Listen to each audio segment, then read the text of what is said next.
I can still feel the chill that ran down my spine when I saw Daniel's face drain of color as he realized his intimate video with Jessica was playing on the giant screen. His panic rippled through the entire room like wildfire. And right then, I knew, the truth doesn't just set you free, it can obliterate the betrayers completely. I still remember the sound of my fiancé's phone buzzing at 2 a.m., that distinct vibration against the metal nightstand, a sound that would forever change the course of my life. I was half asleep, reaching for a glass of water. When I accidentally knocked his phone to the floor, the screen lit up with her name, Jessica, and beneath it, those three little words no woman ever wants to see. I miss you. My fingers trembled as I held his unlocked phone, my breath catching in my throat. I shouldn't look. I shouldn't invade his privacy. That's what the rational part of my brain was screaming. But something else, intuition maybe, pushed me forward. One swipe and there it was, a 47-second voice note from her. Hey baby. Her voice was honey-sweet, but with that unmistakable sultry edge. I can't stop thinking about yesterday. The way you touched me, the way you said you'd leave her after your anniversary trip, 6 more months. That's all we have to wait. I know it's complicated with your businesses intertwined and everything, but I'm counting down the days until I don't have to share you anymore. I love you in ways she never could. The room started spinning. 5 years of engagement, the apartment we'd renovated with every penny I had, the career I'd sacrificed promotions for so I could support his ambitions. The late nights planning our future, all of it a carefully constructed lie. I played the message again and again, each time feeling my heart crack a little more until I could physically feel the pain radiating through my chest. But something else was building too. A cold, calculating clarity I'd never experienced before. I didn't wake him, didn't scream, didn't throw things. Instead, I forwarded the voice note to my email, returned his phone to the nightstand, and laid back down beside the stranger I'd promised to marry. I stared at the ceiling, mapping out my next moves with surprising detachment, as though my emotions had temporarily disconnected to let my mind work. When morning came, I kissed him goodbye as he left for that big case briefing downtown. I smiled. When he texted that he'd miss me, I even sent him our usual good night text with a heart emoji, all while methodically documenting everything. I maintained the perfect facade of the unsuspecting fiancé, all while something new and dangerous was forming in the pit of my stomach. A resolve that surprised even me. You see, Daniel wasn't just sleeping with any woman. He was sleeping with Jessica Whitman, his academy sweetheart who'd conveniently reappeared in our lives last year when her consulting firm partnered with the department on a major case. The same Jessica who'd become my close friend over coffee runs and workout sessions. The same Jessica who'd helped me plan Daniel's surprise birthday party just 2 months ago, holding my hand and telling me he was so lucky to have me. The same Jessica who was engaged to Tyler, Daniel's best friend since the academy. The real knife twist? Their wedding was scheduled for 6 months from now, apparently right after Daniel planned to leave me. I was the only fool who didn't see what was happening right under my nose. The lingering glances, the inside jokes, the accidental touches when handing over case files. I'd rationalized it all away, telling myself I was being paranoid, that Daniel and Jessica were just old friends reconnecting. I'd always prided myself on being strong, independent Rachel Carter, the woman who rose through the ranks to become a detective by 32. The woman who colleagues described as perceptive and relentless, the woman who could read a suspect better than anyone. But in that moment, I felt like a hollow shell, completely blind to the betrayal happening in my own life. What they didn't know was that I wasn't just any betrayed woman. I was a woman who'd fought for everything in her life, a woman who documented everything, a woman who never ever forgot a slight. And as I sat there in our kitchen, scrolling through months of their texts that I'd now gained access to, I made myself a promise. Their perfect little fairy tale would have an ending neither of them saw coming. I took a sip of my morning coffee, feeling a strange calm settle over me. This wasn't going to be a typical story of a scorned woman throwing clothes out windows or slashing tires in the night. No, what I had in mind would require patience, precision, and perfect timing. After all, I'd learned from the best. I'd watched two master manipulators work their magic for months. But beneath the icy calm I projected, a storm of conflicting emotions raged inside me. There were moments I felt a flicker of guilt, a whisper of doubt asking if I was becoming as manipulative as them. I caught myself replaying our memories, birthdays, holidays, quiet nights on the couch, and wondered if any of it had been real or if I'd been lying to myself all along. Each time the doubt tried to soften my resolve, I reminded myself of Jessica's voice, of Daniel's calculated cruelty, and of how they laughed behind my back. The betrayal felt like an infection spreading through every happy memory, tainting everything I thought we'd built together. It was this searing ache, mixed with rage, that hardened my decision to see my plan through to the bitter end. Now it was my turn to put on a show. The next 3 months were an Academy Award-worthy performance. I smiled through department gatherings where they both attended. I hugged Jessica when she asked me to be one of her bridesmaids. "You're like family to me," she'd said. I discussed wedding plans and nodded sympathetically when she complained about Tyler working too much, all while she was sleeping with my fiancé. "What do you think about this venue?" she'd ask, showing me photos of the luxury hotel ballroom where she and Tyler would exchange vows.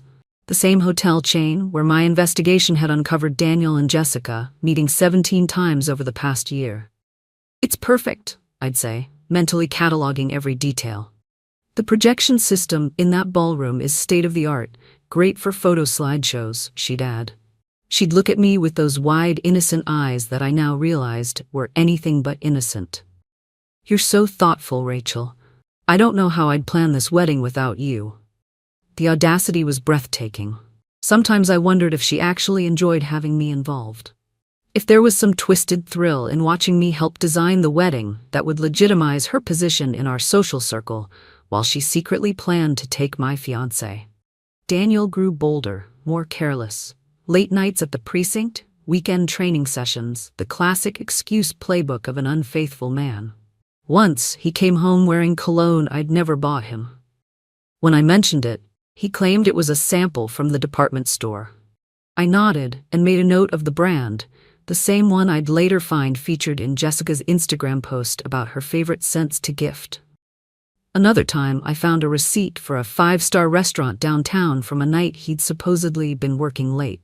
When I casually mentioned it, he spun an elaborate tale about taking senior detectives there.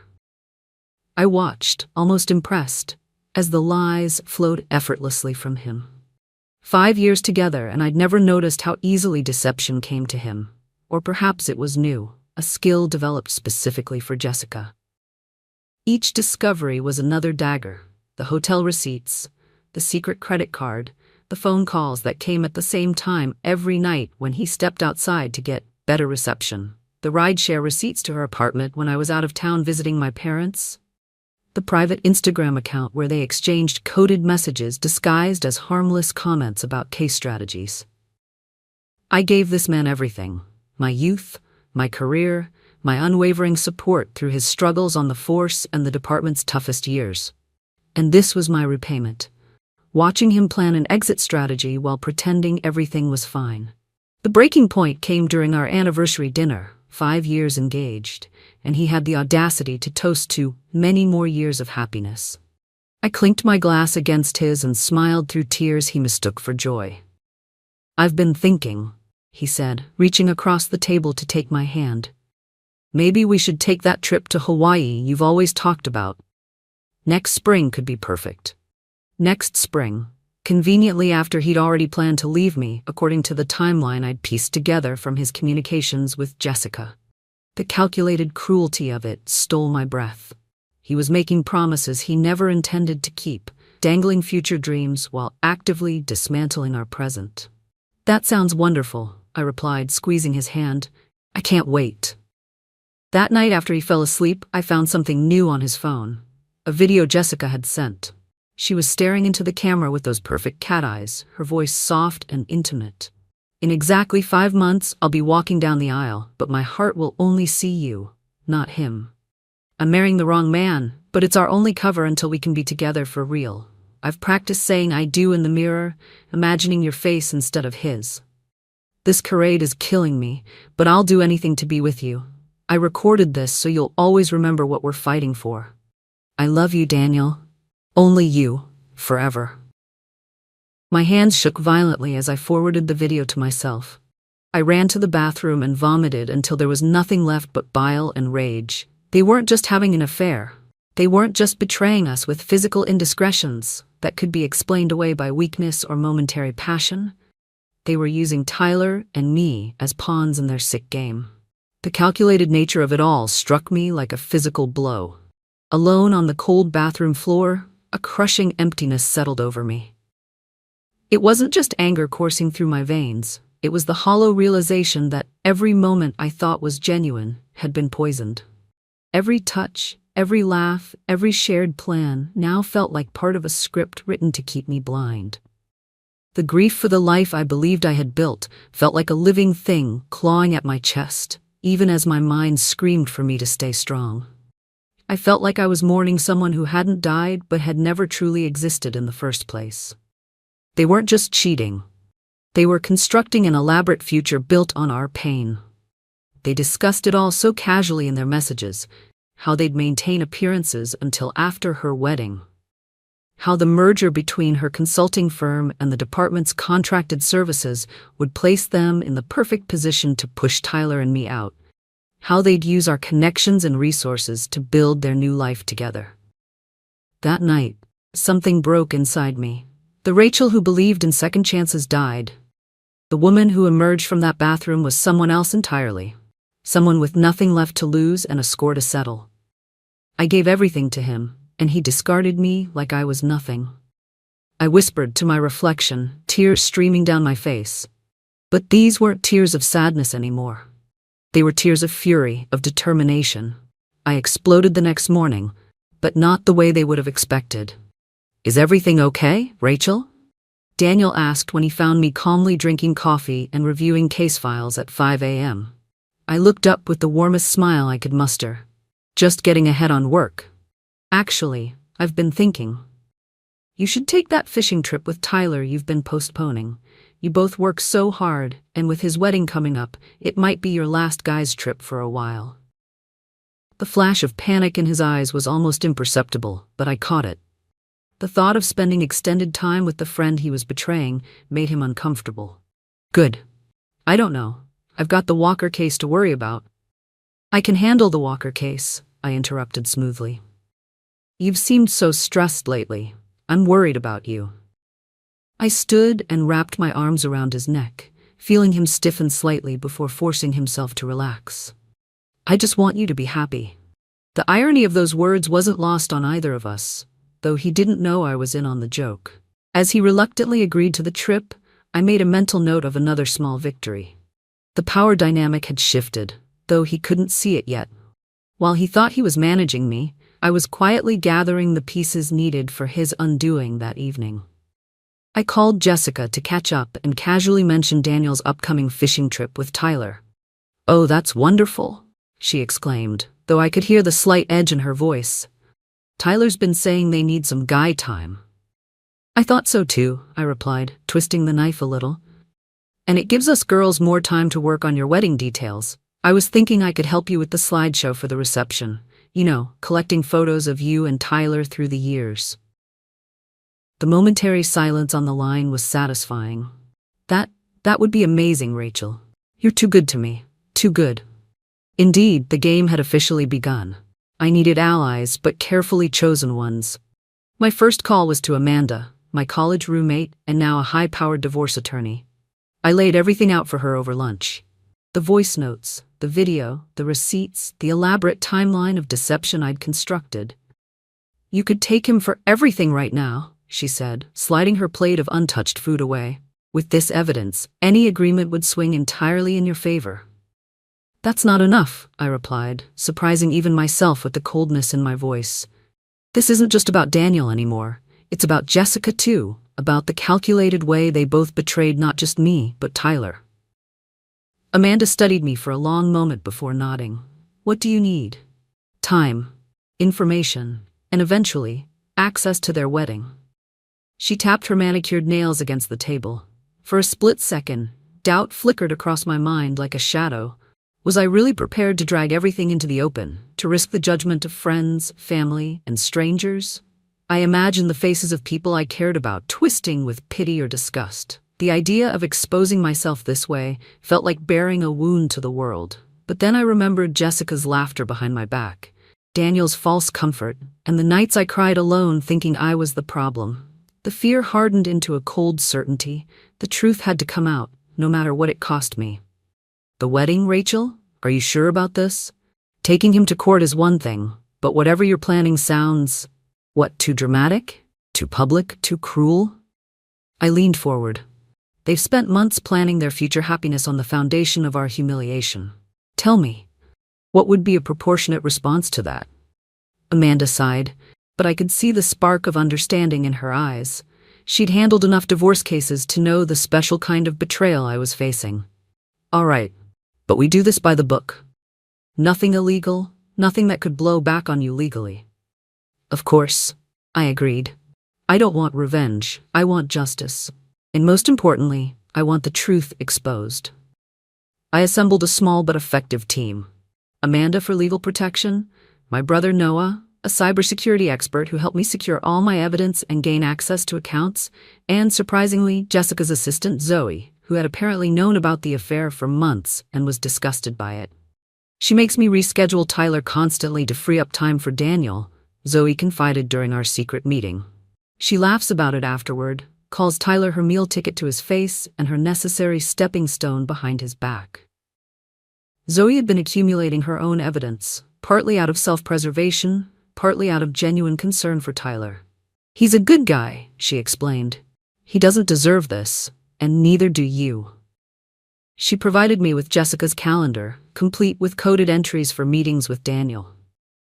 She forwarded emails where Jessica had openly discussed the affair with her closest friend, joking about how Tyler was clueless and how I was too busy with cases to notice my fiancé straying.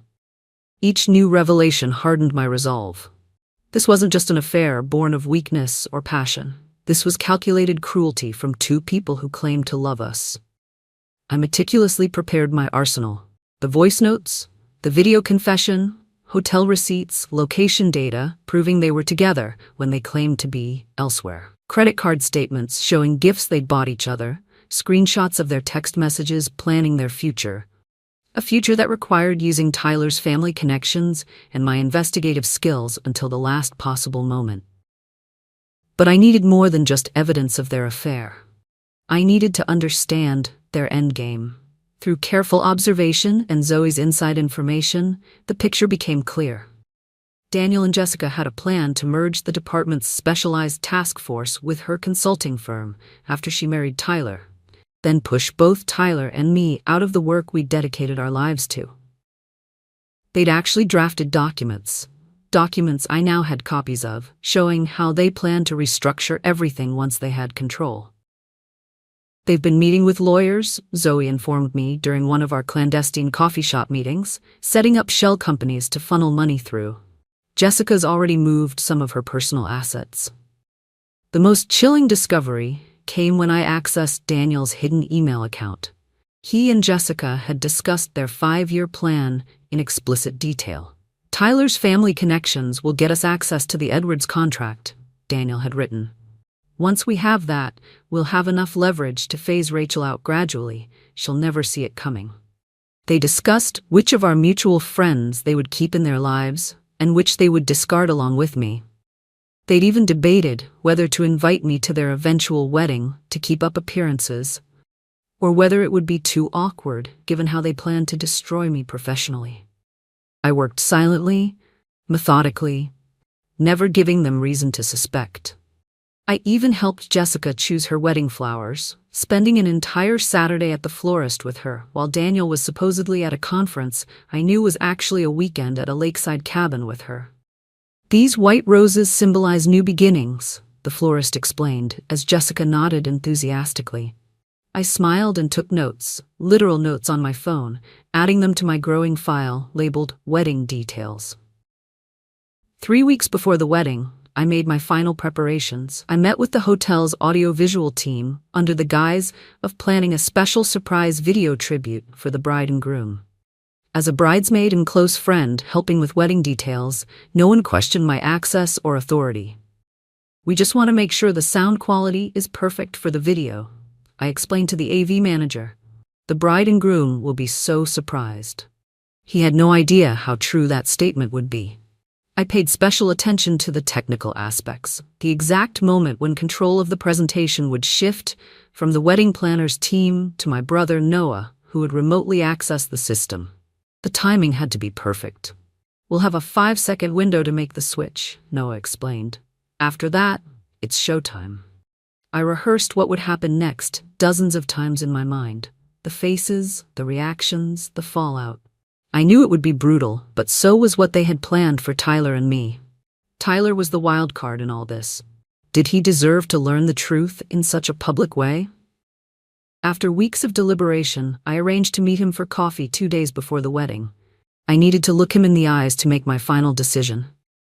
"You seem happy," I said, studying his face as he talked about the final wedding preparations. "I am," he replied, but there was something hollow in his eyes. "Sometimes I wonder if Jessica is. She's been so distant lately. Probably just wedding stress, cold feet," I suggested gently. He stirred his coffee absently. "She's been working late, a lot, taking calls in other rooms. Says it's all wedding vendor stuff, but..." He trailed off, then forced a laugh. "Listen to me, sounding paranoid." "It's natural to have doubts before such a big commitment," I offered, hating myself a little for the charade. "Did you have doubts before marrying Daniel?" His question made my heart twist. "No," I said honestly. "I never doubted him for a second." My heart broke for Tyler. He knew something was wrong, but couldn't place it. In that moment, I made my choice. Some truths needed to be witnessed to be believed, and some betrayals were so complete that only a complete reckoning would suffice. The night before their wedding, I couldn't sleep, not from doubt, but from a strange, calm certainty. Tomorrow, everything would change. Tomorrow. But as the hours crawled by, flashes of worst-case scenarios haunted me. I imagined Jessica catching a hint of my plan and calling it off last minute. I pictured the projector failing, the file getting corrupted, or someone accidentally revealing what I was about to do. Every creak of the hotel's air system felt like an alarm. Every gust of wind against the window sounded like footsteps coming for me. I kept checking my phone for messages from Zoe or Noah, convinced that at any moment they'd tell me the plan was compromised. My hands shook as I tried to steady myself with deep breaths, the weight of what was at stake pressing down on my chest like a stone. Would I end up humiliated if it all fell apart? Would the truth ever come out if I failed now, when it mattered most? The carefully constructed house of cards would collapse. Tomorrow, the truth would have its day, ready or not. I whispered to the ceiling, "Tomorrow, we all face reality."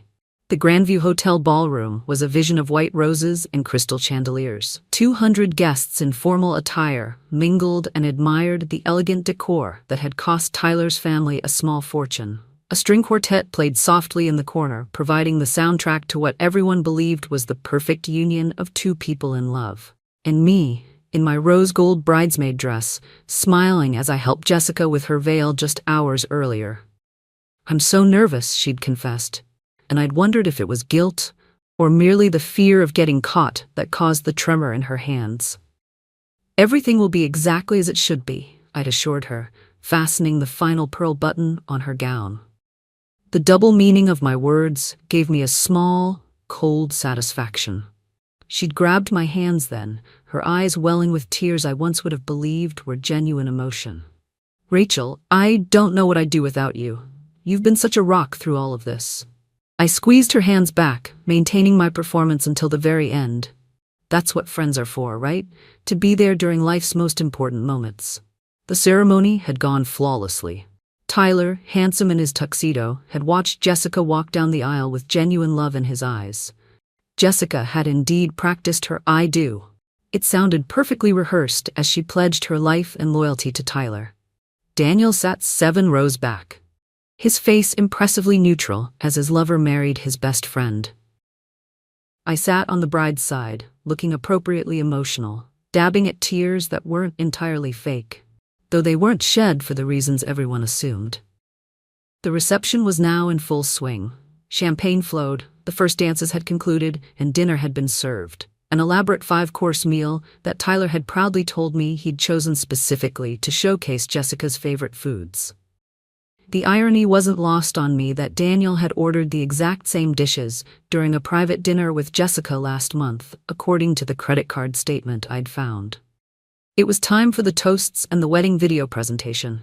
My heart pounded as I slipped away to the back of the room where Zoe waited by the AV booth, right on schedule. "Are you sure about this?" she whispered, her face pale. "Absolutely," I replied with a calm I didn't entirely feel. They made their choice. Now they face the consequences. And then the DJ announced a special video tribute from the bride and groom's closest friends. The lights dimmed, the massive screen descended. The professionally edited wedding video began playing. Beautiful shots of Jessica and Tyler, their engagement photos, childhood pictures. Guests awed at the touching moments, raised glasses at particularly sweet images of the couple. 3 minutes in, exactly as planned, the video transitioned to what the guests assumed was the next segment. Instead, the screen filled with Jessica's face in intimate close-up, the confession video she'd sent to Daniel. "In exactly 5 months, I'll be walking down the aisle, but my heart will only see you, not him. I'm marrying the wrong man." The room fell into stunned silence. Then came the voice notes, playing clearly through the high-end sound system. The text messages displayed in giant font for everyone to read. The hotel receipts, the takeover plans. Each piece of evidence more damning than the last, each revealing the true nature of their relationship and their plans for Tyler and me. I watched from my position at the back of the room, observing as the truth landed like a bomb in the center of their perfect day. Jessica's face drained of color, her hand flying to her mouth in horror. Daniel frantically looked around for the source of the presentation, his eyes wild with panic. Tyler rose slowly from his seat at the head table, his expression transforming from confusion to recognition to devastation. The video continued relentlessly, their own words condemning them, their own plans exposed, their own cruelty laid bare for everyone to witness. Before security could reach the AV booth, the final slide appeared. Simple white text on a black background. "The truth hurts, but lies destroy. Tyler, you deserve better." We both did. The chaos that followed was both terrible and vindicating. Jessica screamed that it was all lies, then changed tactics when confronted with her own voice, her own words. Daniel attempted to approach me, only to be blocked by my brother and 3 of Tyler's cousins, who had quickly figured out what was happening. Jessica's father demanded the music be turned up to drown out the commotion, but it was too late. Everyone had seen everything. Guests were standing now, some heading for the exits, others frozen in shock, others filming with their phones. Tyler's mother was being consoled by her sister. Jessica's friends gathered around her in a protective circle as she alternated between sobbing and furiously scanning the crowd. As for me, I made my way calmly through the shocked crowd to Tyler, who stood frozen in the center of the ballroom. "I'm sorry it had to be this way," I said quietly, "but you needed to know before you legally tied yourself to her." He looked at me with eyes full of pain and gratitude. "How long have you known?" "Long enough. There's more you need to see." I handed him a flash drive, financial records, business plans. They were going to push us both out after the merger. His hand closed around the drive, knuckles white. Was any of it real? Any of it at all? I had no answer that wouldn't hurt him further. Before I could respond, Jessica broke through her protective circle of friends, heading straight for us. "Tyler, baby, please," she begged, mascara streaming down her face. "It's not what it looks like. She's manipulated those messages. We heard your voice, Jessica," Tyler said quietly. "I saw your face. I recognized the hotel rooms." She turned her fury on me then. "You psychotic, crazy bitch, you've ruined everything." I turned to her with perfect calm. "No, Jessica. You did that all by yourself. I just provided the spotlight." Daniel finally broke through the crowd, grabbing my arm. "Rachel, we need to talk about this privately. This is completely inappropriate." Like planning to steal my work was appropriate? I pulled my arm away. "Or discussing which of my contacts you'd take with you." Don't worry, Daniel. I've already filed for separation, and every single person in our network has received copies of your plans. Good luck finding anyone willing to work with you after this. The most unexpected moment came when Tyler's grandmother, a tiny woman with enormous dignity, walked directly to Jessica and removed the family heirloom necklace from her neck. "My grandson works too hard to have his life stolen by thieves," she announced loudly enough for nearby tables to hear. Jessica clutched at her throat, eyes wide. "Miss Whitmore, please, I've seen enough," the elderly woman stated firmly, turning back to her grandson Tyler. "Your grandfather and I are leaving. Join us when you're ready." She walked away with remarkable poise, the emerald necklace clutched tightly in her hand. Security arrived, not to stop my presentation as Daniel and Jessica had hoped, but to escort them out at the request of Tyler's father, who had taken control of the situation with remarkable speed. "This wedding is over," he announced to the guests. "Please collect your belongings. We apologize for the unexpected turn of events." The final image I have of that night is Daniel and Jessica being ushered through separate doors, their carefully constructed future disintegrating in real time, while Tyler's father announced to the guests that the marriage ceremony would be legally invalidated immediately. As I walked out, Tyler caught up with me in the lobby. "You could have told me privately," he said, his voice raw. "Would you have believed me without seeing it for yourself?" I asked gently. He was quiet for a moment. "No, I was completely blind." "So was I, for longer than you," he nodded slowly. "What happens now?" I smiled for the first time that evening, a real smile. "Now we rebuild, separately but free from their schemes. They wanted our careers, our connections, our trust, and now they have nothing. Thank you," he said finally, "for having the courage to do what I couldn't see needed doing." As I walked to my car, a wave of doubt crashed over me, sudden and suffocating. What if people thought I had gone too far? That I was heartless for choosing such a public spectacle? The thought of friends, colleagues, or even my family whispering that I was vindictive gnawed at the edges of my resolve. For a brief moment, I wondered if I'd sacrificed my reputation along with my relationship. But then, I remembered the hollow look on Tyler's face when the truth unfolded. The months of sleepless nights spent second-guessing myself, and the quiet voice deep inside reminded me. They had forced this reckoning, not me. Still, the fear lingered, making every step to my car feel heavier than the last. As I walked to my car, my phone buzzed with a text from Amanda. "First meeting with Daniel's lawyer, tomorrow at 9. We have them cornered on every front." I looked back at the beautiful hotel, at the dream wedding that had turned into a revelation. Some might call what I did cruel, public, unnecessary. But some truths need witnesses. Some betrayals are so complete that only a complete reckoning will do. And sometimes, justice looks exactly like a bride and groom facing the consequences of their actions on what should have been their perfect day. 6 months later, I sat on the terrace of my new apartment overlooking the river. The separation was finalized faster than anyone expected. Daniel's lawyers advised him to settle quickly once they saw the evidence. I kept the majority of our shared assets and walked away with my head held high. The emotional healing took longer than the legal proceedings. Some nights, I still woke up reaching for someone who was never truly there. Some mornings, I stared at my reflection, wondering how I could have been so blind for so long. But those moments grew fewer and farther between as I reclaimed my life. Piece by piece, I threw myself into transforming my work, rebranding my consultancy completely under my sole leadership. Clients who had initially been unsure about the scandal eventually returned when they saw the quality of my work hadn't changed. If anything, it had improved without the burden of Daniel's mediocre contributions I'd always had to polish. The professional world has a short memory when it comes to personal scandals, especially when there's profit to be made. Within 4 months, our client roster was stronger than ever, and I'd hired 3 new, talented associates who brought fresh energy to the team. We moved to new offices, bright, open spaces without the shadows of betrayal lurking in every corner. Jessica and Daniel's carefully constructed house of cards collapsed spectacularly. Her consulting firm lost major clients once the story spread throughout the industry. No amount of spin could fix a reputation so thoroughly damaged. The irony wasn't lost on anyone that someone who prided herself on managing crises couldn't manage her own. Daniel tried to start over in another city, but the digital trail of his betrayal followed him. Last I heard, he and Jessica were still together, bound less by love now than by the shared experience of public disgrace and dwindling options. They deserve each other, Amanda told me over dinner one evening. Two selfish people who will eventually destroy each other when there's no one else left to use.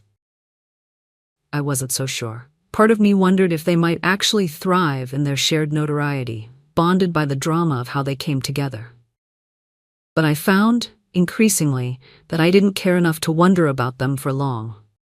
Tyler and I developed an unexpected friendship. Two survivors of the same shipwreck, helping each other navigate back to shore. We met for coffee every few weeks, comparing notes on healing and rebuilding. He'd taken a sabbatical from work, traveled through Southeast Asia for 2 months, finding himself, and returned with a clarity I envied. "I almost thanked you today," he said during one of these meetings. "Isn't that strange? I almost thanked you for the most humiliating moment of my life." "But you didn't actually get married," I pointed out. "I had to separate from him." "True, you got the worst end of the deal." He paused, stirring his latte thoughtfully. "Do you regret doing it so publicly?" I considered this question carefully, as I had many times before. No, private betrayals deserve public consequences. They wanted to use us as props in their performance. It was only fair they became props in mine. He nodded slowly. "My therapist says I should be angry with you too, for not telling me privately first, for making my pain into a spectacle. But I can't find that anger. All I feel is relief that I didn't marry her." "Your therapist sounds wise," I admitted. "Maybe I should have handled it differently. Maybe. But then again, would you have truly believed it without seeing it with your own eyes? Without hearing her voice saying those things? I'd spent months ignoring red flags, making excuses for Daniel's behavior.